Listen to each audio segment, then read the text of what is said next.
Jungle.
Tremendous occasion.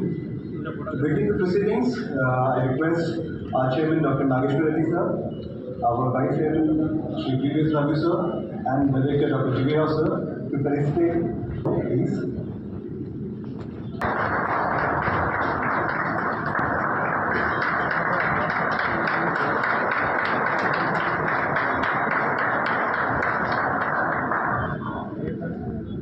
May I request Jivira.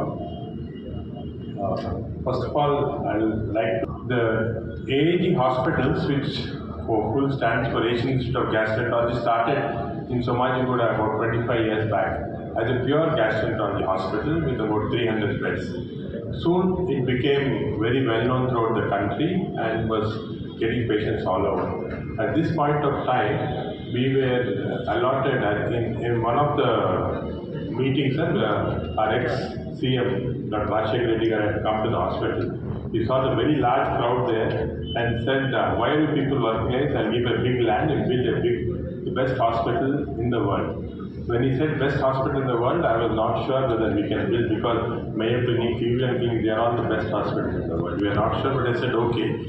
Then we built the Gachibowli facility with 1,000 beds. Gachibowli Hospital has now with the help of some outstanding clinicians, a hospital which not only cared for the patients in terms of patient care, giving them treatment at a very low cost, but also research and academics. We published over 1,000 papers, 50 textbooks, big research area. We trained 1,500 students, doctors in very advanced techniques. With all this, Gachibowli Hospital became famous. And 2 years back, the Newsweek magazine in US actually labeled us one of the best hospitals in the world. So this was an achievement which we thought we got. Since then, we had several laurels. The World Endoscopy Organization has made us one of the 5. With this background, we thought, sir, that we should come into the central part of the city because I think looking at Hyderabad traffic now, it's not so easy to travel from different parts. So a lot of people from Secunderabad, this area, was asking us that we should start a hospital here. Although we had a lot of requests from several states, because I think there are politicians from every state and the union government to come to us for treatment. So everybody says, why don't you have AAG hospitals in their state? But we were determined that we will first do this in our state, completely cover Telangana area before we go anywhere else. Because I think Telangana is our passion. We want technology and all to develop here. We want everybody to come here. In fact, sir, our government was kind enough to give us an opportunity to interact with the Miss World contestants recently, and you have chosen AAG to showcase technology. Every single person, Miss World contestants who came, were so amazed. they said that they never seen this type of technology in hospital, even in their advanced countries. In fact, 5 of them who belong to medical fraternity have applied to come back for 1 year internship at the AG hospital. So I think these are some of the things that we want to give back to the society. We also have a very strong rural program where near Patanchar area we adapted about 140 villages where we do free medical care. We are following up these patients with very good results, and some of these have been published in leading journals like the Lancet, where we actually shown them how medical care can go to rural areas with bases in the cities like this. So all this has been possible, of course, with the help of the government, Telangana government initiatives that you have given us. And Padma Vibhushan బిరుదు ఇచ్చి doctor Nageswara Reddy గారు ఈ దేశంలోనే ఒక గొప్ప వైద్యుడు, పేదలకు అందుబాటులో వైద్యాన్ని తీసుకొచ్చి లక్షలాది మంది పేదల ప్రాణాలు కాపాడడంలో ప్రధానమైన పాత్ర పోషిస్తున్నారు అని చెప్పి కేంద్ర ప్రభుత్వం గుర్తించడం తెలుగువారందరికీ గర్వకారణం. ఇక వారికి రావాల్సింది భారతరత్న ఒకటే.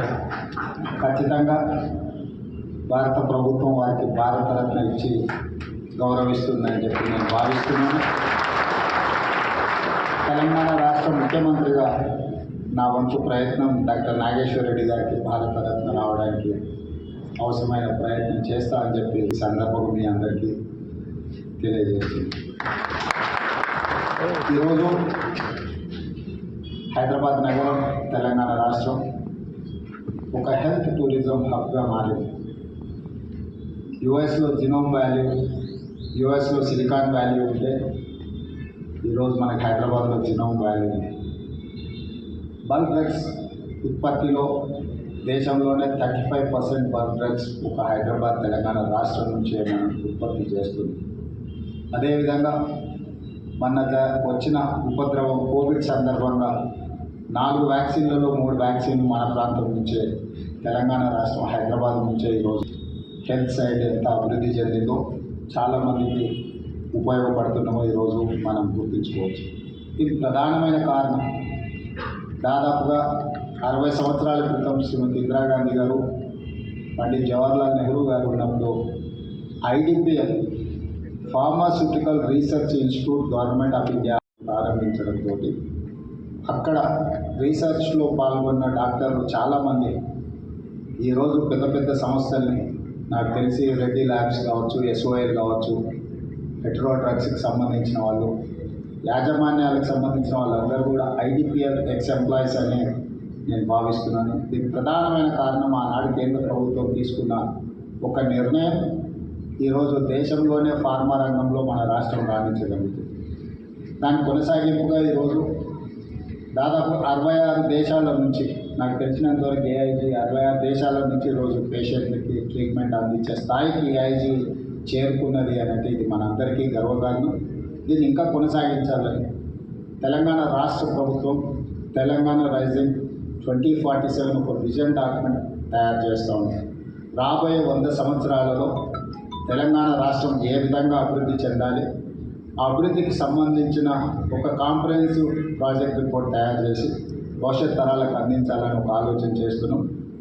అందులో ఒక చాప్టర్ హెల్త్ టూరిజం చాప్టర్లో డాక్టర్ నాగేశ్వర రెడ్డి గారిని ఇంతకుముందే నేను రిక్వెస్ట్ చేసిన రాష్ట్ర ప్రభుత్వానికి మీరు సహకారాన్ని అందించండి. తప్పకుండా ప్రజలకు వైద్యాన్ని అందించడంలో ప్రపంచంలో ఉండే వాళ్ళకి అందరికీ ఆదర్శంగా ఉండే విధంగా మన దగ్గర హెల్త్ డిపార్ట్మెంట్ని, హెల్త్ టూరిజంని ఒక హబ్గా మార్చాలని ఈరోజు ప్రయత్నం చేస్తున్నాం. దాంట్లో భాగంగానే క్యాన్సర్ స్పెషలిస్ట్ డాక్టర్ నూరి దత్తాత్రేయ గారిని కూడా తెలంగాణ స్టేట్ క్యాన్సర్ అడ్వైజర్గా రీసెంట్గా మనం అపాయింట్ చేసుకున్నాం. ఆ రోజు వారు బసవతారకం క్యాన్సర్ హాస్పిటల్ కానీ ఇతర క్యాన్సర్ హాస్పిటల్స్ హైదరాబాద్ నగరానికి రావడానికి వారికి కృషి చేసిండ్రు. వారిని తెలంగాణ స్టేట్ అడ్వైజర్గా క్యాన్సర్ స్పెషలిస్ట్గా పెట్టుకున్నాం. డాక్టర్ నాగేశ్వర రెడ్డి గారు నేను ప్రభుత్వం తరఫున విజ్ఞప్తి చేస్తున్నా, తెలంగాణ రాష్ట్రం చేపట్టబోయే ప్రణాళికలో మీరు భాగస్వాములయ్యి ప్రజలకు అందుబాటులోకి వైద్యాన్ని, ఈరోజు ఎక్స్పెన్సివ్ థింగ్ ఏదైనా ఉందంటే మెడికల్ ట్రీట్మెంట్సే ఉన్నాయి.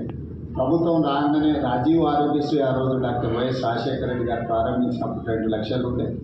ఈరోజు పెరిగిన పరిణామ క్రమంలో దాన్ని 10 లక్షలకు పెంచడమే కాకుండా సీఎం రిలీఫ్ ఫండ్ నుంచి ఈ 14-15 మంత్స్లో దాదాపుగా 1,400 crores ముఖ్యమంత్రి సహాయ నిధి నుంచి పేదల వైద్యానికి అందించింది. ఇవన్నీ కూడా సమస్య వచ్చిన తర్వాత సమస్యను పరిష్కరించుకోవడానికి పెడుతున్న ఖర్చు. కానీ నా ఉద్దేశం సమస్య రాకుండా తీసుకోవాల్సిన ముందు జాగ్రత్తల కోసం మనం రీసెర్చ్ చేయాల్సిన అవసరం ఉంది. దానికి సరైన విధంగా ముందుకు వెళ్ళాలి. అందుకే తెలంగాణ రాష్ట్రంలో సెల్ఫ్ హెల్ప్ గ్రూప్కు సంబంధించిన మహిళలు 67 లక్షల మంది ఉన్నారు తెలంగాణ రాష్ట్రం. వాళ్ళని 1 కోటి మంది మహిళల్ని సెల్ఫ్ హెల్ప్ గ్రూప్లో మెంబర్స్గా చేర్చాలని, వాళ్ళందరికీ కూడా ఒక హెల్త్ ప్రొఫైల్ క్రియేట్ చేయాలనేది రాష్ట్ర ప్రభుత్వం యొక్క ఉద్దేశం. ప్రతి ఒక్కరికి ఒక ఇండివిజువల్గా ఒక ఐడి ఇచ్చి, ఒక గుర్తింపు కార్డు ఇచ్చి, ఒక యూనిక్ నెంబర్ ఇచ్చి వాళ్ళ హెల్త్ ప్రొఫైల్ బిల్డ్ చేయాలి. ఎందుకంటే మహిళలే ప్రధానంగా క్యాన్సర్ బారిన పడుతున్నారు, మహిళలకే ప్రధానంగా ఎక్కువ హెల్త్ ఇష్యూస్ వస్తున్నాయి. కాబట్టి ఒక హెల్త్ ప్రొఫైల్ క్రియేట్ చేయాలి. ఒక హెల్త్ కార్డ్ అంటే ఒక పేషెంట్ ఎక్కడైనా మారుమూల గ్రామాలలో ఉండే నిరక్షరాస్యులైన పేషెంట్ కూడా ఏదైనా హాస్పిటల్కి వెళ్తే వాళ్ళ హెల్త్ కార్డ్ ఇస్తే ఆ యూనిక్ నెంబర్తో వాళ్ళ ఫ్యామిలీ హిస్టరీ అంతా, వాళ్ళ హిస్టరీ అంతా కూడా తెలిపిస్తే అప్పుడు డాక్టర్స్కి ట్రీట్మెంట్ చేయడం ఈజీ అవుతుంది. ఇప్పుడున్న ఒకప్పుడు ఫ్యామిలీ డాక్టర్స్ ఉండేవాళ్ళు. ఫ్యామిలీ డాక్టర్ అని ఎందుకు అనేవాళ్ళు అంటే ఫ్యామిలీ మెంబర్ ఎంత ఇంపార్టెంటో డాక్టర్ కూడా అంతే ఇంపార్టెంట్ అని ఫ్యామిలీ డాక్టర్ అనేవాళ్ళు. ఇప్పుడు ఫ్యామిలీ డాక్టర్ వ్యవస్థ పోయింది, స్పెషలిస్ట్ వ్యవస్థ వచ్చింది. లేకపోతే మన టెంపుల్ హిస్టరీని, మన టెంపుల్స్ హెరిటేజ్ హిస్టరీని, రామప్ప టెంపుల్ కావచ్చు, 1000 స్తంభాల గుడి కావచ్చు, చార్మినార్ కావచ్చు, ఏఐజీ హాస్పిటల్ కావచ్చు, ఇవన్నీ కూడా ఎందుకు చూపించినామంటే ప్రపంచ దేశాలతో న్యూయార్క్, టోక్యో లాంటి నగరాలు, సౌత్ కొరియాతో మేము పోటీ పడగలుగుతున్నాం, జపాన్తో మేము కాంపీట్ చేయగలుగుతున్నాం అని చెప్పడానికి, వాళ్ళందరికీ అర్థం కావడానికే వాళ్ళందరినీ వీటన్నిటికీ చెప్పడం జరిగింది. ఫైనల్ కాంపిటీషన్స్లో నాకు తెలిసి 1, 2, 3 ఎవరో ఒకరు రెఫర్ చేశారు. సెకండ్ విన్నర్ షియస్ కోటెడ్ ఏఐజీ గురించి. అక్కడ కాంపిటీషన్లో సెకండ్ వచ్చిన మిస్ వరల్డ్ 2 ఏఐజీ గురించి ప్రస్తావించడం జరిగింది. ఖచ్చితంగా ఇది మన హైదరాబాద్ నగరానికి ఒక గౌరవం. ఈరోజు ఏఐజీ హాస్పిటల్ గౌరవం కాదు. తెలంగాణ రాష్ట్రంలో హైదరాబాద్లో ఇంత గొప్ప హాస్పిటల్ ఉన్నది అని గుర్తించడం, ప్రపంచ దేశాలందరికీ తెలిసేట్టుగా వాళ్ళు చెప్పడం వల్ల మన నగరం యొక్క ప్రతిష్ట పెరిగింది.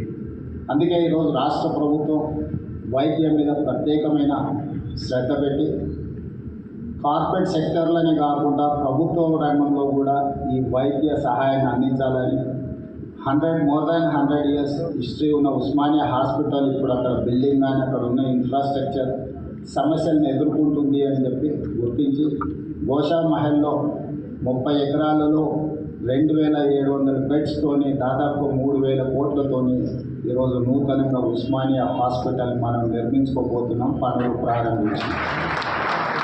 ఇది పేదలకు వైద్యాన్ని అందించడే కాదు, చదువుకునే విద్యార్థులకు చదువుకోవడానికి సరైన వసతులు కల్పించడం. వాళ్ళు బెంగళూరులోనో లేకపోతే ఢిల్లీనో లేకపోతే కలకట్టాలో ల్యాండ్ అయ్యి మళ్ళీ అక్కడి నుంచి ఇక్కడికి రావాలంటే పేషెంట్లకు చాలా ఇబ్బంది అవుతుంది. అందుకే సివిల్ ఏవియేషన్ మినిస్టర్ను నేను కలిసి మిడిల్ ఈస్ట్ కంట్రీస్ నుంచి వీక్లీ ట్వైస్ అన్న డైరెక్ట్ హైదరాబాద్ ఎయిర్పోర్ట్లో ల్యాండ్ అయ్యే విధంగా విమాన ప్రయాణ సౌకర్యాలు కల్పిస్తే హైదరాబాద్లో ఇంకా మనము అభివృద్ధి చెందడానికి, ఇంకా పేషెంట్లకు ఎక్కువ సేవలు అందించడానికి సిఐఐ స్టాటిస్టిక్స్ ప్రకారం సంవత్సరంలో 2,20,000 మంది పేషెంట్స్ హైదరాబాద్ నగరంలో విదేశాల నుంచి వచ్చి వైద్య సహాయం పొందుతున్నారని ఒక లెక్క. So it's highest. అంటే మన దేశంలో ఉండే మెట్రోపాలిటన్ నగరాలలో హైదరాబాద్కు వస్తున్న వాళ్ళు చాలామంది ఉన్నారు. ఇంకా రావాలని ఉన్న కనెక్టివిటీ లేకపోవడం వల్ల రాలేకపోతున్నారు. దానికి సంబంధించి కూడా కేంద్ర ప్రభుత్వంతో నేను మాట్లాడుతున్నాను. భవిష్యత్తులో ఇంకా కనెక్టివిటీ పెంచి ప్రధానంగా మిడిల్ ఈస్ట్ కంట్రీస్, రీసెంట్గా నేను జపాన్ పర్యటన చేసినప్పుడు కూడా అక్కడ కూడా వాళ్ళు నిస్సహాయత వ్యక్తం చేస్తూ ఉన్నారు. మనం నెక్స్ట్ ఫోకస్ పెట్టాల్సింది జపాన్ మీద. ఏజింగ్ పీపుల్ ఎక్కువ ఉన్నది అక్కడ, యంగెస్ట్ పాపులేషన్ ఉన్నది ఇండియాలో, ఏజింగ్ పాపులేషన్ ఉన్నది జపాన్. ఈ రెండింటి మధ్యలో ఎక్కడో ఒక కనెక్టింగ్ బ్రిడ్జ్ మనం బిల్డ్ చేయాలి. అందుకే జపనీస్ లాంగ్వేజ్ మన వాళ్ళకి నేర్పించడానికి nursing side there is an huge demand. వాళ్ళకి అసలు ఎక్కడ వాళ్ళకు హ్యూమన్ రిసోర్స్ లేకపోవడం వల్ల చెప్పారు 18 ఇయర్స్ నుంచి 40 ఇయర్స్ లోపల 68% పాపులేషన్ ఉంది మన దేశంలో. సో మన బిగ్గెస్ట్ అసెటే మానవ వనరుల సంపద.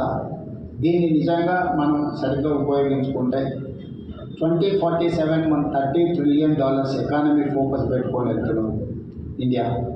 సో అదేం పెద్ద కష్టసాధ్యమైన విషయం కాదు. అందుకే నేను ఒక విజన్ డాక్యుమెంట్లో చెప్పడం జరిగింది. ఇవన్నీ సక్సెస్ స్టోరీస్ మన దగ్గర ఉన్నాయి, కానీ ఇది ప్రపంచంలో ఇంకా మనం బ్రాండింగ్ చేసుకోవాల్సిన అవసరం ఉంది. దూర దేశాలకు భారతదేశం అంటే ఒక వెనుకబడిన దేశం అన్నట్టు ఏదైతే ఒక ఇంప్రెషన్ ఉందో దాని నుంచి బయటికి తీసుకురావాల్సిన అవసరం ఉంది. మనం ఇంకా బాగా అభివృద్ధి చెందాలి. అందులో ఏఐజీ పాత్ర ఉండాలి. డాక్టర్ నాగేశ్వర రెడ్డి గారు ఈ దేశానికే గర్వకారణమైన గొప్ప వైద్యుడు. వారు హైదరాబాద్లో ఉండడం ఈ ప్రాంతంలో ఎందుకంటే వారికి గొప్ప గొప్ప ఆఫర్స్ వచ్చినాయి. నాకు తెలుసు వారికి వచ్చిన ఫైనాన్షియల్ ఆఫర్స్ ఏమున్నాయి, అవన్నీ కూడా కాదనుకొని వారు ఇక్కడ ఉండి ఈ రాష్ట్రంలో ఈ ప్రాంత పేదలకు సేవలు అందిస్తున్నారు.